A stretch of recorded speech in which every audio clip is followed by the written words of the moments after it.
Doctor Yunus সহ সাবেক সকল উপদেষ্টাদের ফাঁসি সুনিশ্চিত। শত শত আওয়ামী লীগ হত্যায় মেতে উঠেছিল তারা 5ই আগস্টের পরবর্তীকালীন সময়ে। সুপ্রিয় দর্শক, সম্পূর্ণ বিস্তারিত জানতে ভিডিওটি দেখতে থাকুন। করতে না পারেন এই যে হত্যাকাণ্ড, এটা পরিকল্পিতভাবে, কারণ হচ্ছে ডক্টর ইউনূসের আরেকটি ইনফরমেশন আপনাকে দেই। একদিনে ডক্টর মোহাম্মদ ইউনূসের বিরুদ্ধে 3টি রিট হলো হাইকোর্টে। একটিতে তার শাসনামল চ্যালেঞ্জ করা হয়েছে, অন্যটিতে চাওয়া হয়েছে সব কর্মকাণ্ডের তদন্ত। তবে সবচেয়ে আলোচিত হামেদ টিকার ব্যর্থতার দায় দিয়ে রিটে ইউনূস সহ সব উপদেষ্টা দেশ ত্যাগে নিষেধাজ্ঞার আবেদন করা হয়। ডক্টর ইউনূস সহ অন্তর্বর্তী সরকারের উপদেষ্টাদের দেশ ত্যাগে নিষেধাজ্ঞা চেয়ে রিট। বিষয় কি?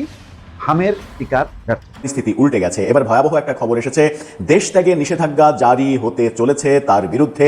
সুপ্রিয় দর্শক, কঠিন থেকে কঠিনতর বিপদে পড়তে যাচ্ছে ডক্টর মোহাম্মদ ইউনূস। সুপ্রিয় দর্শক, 5ই আগস্টের পরবর্তীকালীন সময়ে যখন তিনি ক্ষমতায় ছিলেন, তিনি আওয়ামী লীগ হত্যায় মেতে উঠেছিল বলে জানা যাচ্ছে।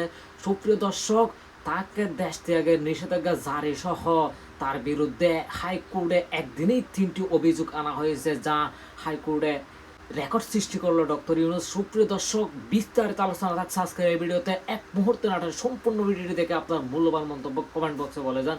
তাহলে চলুন আমরা কথা না বাড়ি সেই সম্পূর্ণ বিস্তারিত আলোচনাটা দেখে আসি। মেটিকুলাস প্রফেসর ইউনূসের বিরুদ্ধে এবং তার সঙ্গে আরও 24 জনের বিরুদ্ধে দেশ ত্যাগে নিষেধাজ্ঞা চেয়ে রিট করা হয়েছে। অপেক্ষা আদালতের সিদ্ধান্তের। আদালত কি প্রফেসর ইউনূস ব্যাপারে বলিষ্ঠভাবে সিদ্ধান্ত নেবেন, নাকি প্রফেসর ইউনূস বলেই তার ব্যাপারে কিছুটা ছাড় দিয়ে সিদ্ধান্ত নেবেন? যদিও আদালতের কোনো সিদ্ধান্ত নিয়ে প্রশ্ন তোলার কোনো জায়গা নেই। কি বলছে গণমাধ্যম? ডেইলি স্টার, বাংলাদেশের প্রধান ইংরেজি দৈনিক, তাদের বাংলা ভার্সনের শিরোনামটা দেখে নিন। বলছে, হামের টিকা নিয়ে অনিয়মের অভিযোগ, ডক্টর ইউনূস সহ 24 জনের দেশ ত্যাগে নিষেধাজ্ঞা চেয়ে রিট। এটা যদি নাও ঘটে, আদালত যদি এই রিটের জবাবে সিদ্ধান্ত নাও দেন যে তার দেশ ত্যাগে নিষেধাজ্ঞা জারি করা হলো, তবুও এটা প্রফেসর ইউনূসের এটা একটা চূড়ান্ত পতনের বার্তা, মানসম্মানের পতনের বার্তা।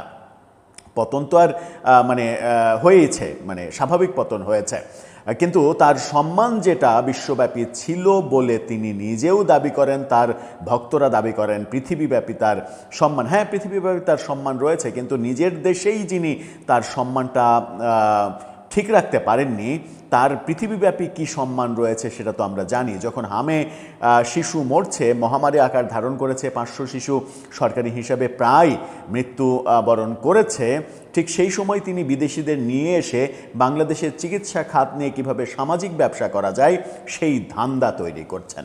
কি বলছে গণমাধ্যম? হামের প্রাদুর্ভাবে শতাধিক শিশু, এখানে শতাধিক, ইন্টারেস্টিং। ডেইলি স্টারের সম্পাদককে প্রফেসর ইউনূসের আমলে দেখেছিলাম কলাম লিখে বলতে যে প্লিজ ডক্টর ইউনূস আপনি যাবেন না, ওই যে পদত্যাগের গুঞ্জন যখন উঠেছিল, তারপরে ইউনূসের আমলেই ডেইলি স্টার পুড়িয়ে ভেঙে চুরমার করে দিল ইউনূসের মব বাহিনী, কিন্তু ডেইলি স্টারের প্রফেসর ইউনূস প্রীতি কেন যেন যাচ্ছে না। বলছে যে শতাধিক শিশু মৃত্যুর প্রেক্ষাপটে। কি হাস্যকর শব্দ, তাই না? 500-র কাছাকাছি যে মৃত্যু, সেটাকে শতাধিক বলা হচ্ছে।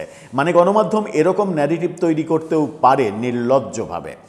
শতাধিক শিশুর মৃত্যুর প্রেক্ষাপটে এই রোগের টিকা সংক্রান্ত কার্যক্রমে সাবেক প্রধান উপদেষ্টা ডক্টর মোহাম্মদ ইউনূস সহ অন্তর্বর্তী সরকারের সব উপদেষ্টাদের ভূমিকা তদন্তের নির্দেশনা চেয়ে হাইকোর্টে একটি রিট আবেদন করা হয়েছে। সব উপদেষ্টা বর্তমান এনসিপির আহ্বায়ক নাহিদ ইসলাম, এনসিপির মুখপাত্র আসিফ মাহমুদ সজীব ভূঁইয়া, এনসিপিতে যোগদান না করা মাহফুজ আলম, তারাও এতে ফেঁসে যেতে পারেন। হাইকোর্টের সংশ্লিষ্ট শাখায় সুপ্রিম কোর্টের আইনজীবী ব্যারিস্টার এম আশরাফুল ইসলাম এই রিট করেছেন আজকে। রিটের আবেদনের অভিযোগে বলা হয়, রাষ্ট্রীয় নিয়ন্ত্রণ থেকে হামের টিকাদান ব্যবস্থা বেসরকারি খাতে হস্তান্তরের সঙ্গে তারা জড়িত ছিলেন। কি ভয়ানক অভিযোগ! এই রিট আবেদনে মন্ত্রিপরিষদ সচিব, স্বাস্থ্য সচিব, স্বরাষ্ট্র সচিব, জনপ্রশাসন সচিব, স্বাস্থ্য অধিদপ্তরের মহাপরিচালক সহ সংশ্লিষ্ট সরকারি কর্মকর্তাদের বিবাদী করা হয়েছে। ব্যারিস্টার আশরাফুল ইসলাম ডেইলি স্টারকে বলেছেন, অন্তর্বর্তী সরকারের মাধ্যমে রাষ্ট্রীয় নিয়ন্ত্রণ থেকে হামের টিকাদান ব্যবস্থা বেসরকারি খাতে হস্তান্তর করা একটি অসৎ, উদ্দেশ্য প্রণোদিত এবং অপরাধমূলক কাজ ছিল, যা তদন্ত করা প্রয়োজন। অবশ্যই তদন্ত করা প্রয়োজন, কারণ এর সঙ্গে যে ব্যবসা এবং ধান্দা জড়িত ছিল না তার গ্যারেন্টি কি? তিনি আরও জানান, সোমবার দুপুর 2টায় হাইকোর্টের সংশ্লিষ্ট বেঞ্চ এই রিটের আবেদনের ওপরে বেঞ্চে শুনানি হওয়ার কথা রয়েছে। অর্থাৎ দিন পেরোলেই সোমবার এই শুনানি হবে বলে তিনি জানিয়েছেন। এখন অপেক্ষা হাইকোর্ট এই শুনানি শেষে কী নির্দেশনা দেন, কী সিদ্ধান্ত দেন। সত্যি কি প্রফেসর ইউনূস সহ তার উপদেষ্টা যারা ছিলেন, মেটিকুলাস উপদেষ্টা যারা ছিলেন, যাদের একজন গতকালকেই বললেন, এনসিপির আহ্বায়ক নাহিদ ইসলাম বললেন যে হামে শিশু মৃত্যুর এই দায় বিএনপির, এই দায় তারা এড়াতে পারে না, তারা নিজেদের দায় এড়ানোর জন্য অন্তর্বর্তী সরকারের ওপরে দায় চাপানোর চেষ্টা করছে। হামের টিকা নিয়ে, হামে শিশু মৃত্যু নিয়ে এতদিন মুখ বুজেছিলেন, মুখ বুজে থাকাটাও তাও শোভন মনে হচ্ছিল, কিন্তু মুখ খোলার পরে যে বাণী তার মুখ থেকে বেরিয়ে আসলো, সেই বাণী শুধু হাস্যকর না, এই বাণী রীতিমতো অপরাধ বলেও অনেকে মনে করছেন।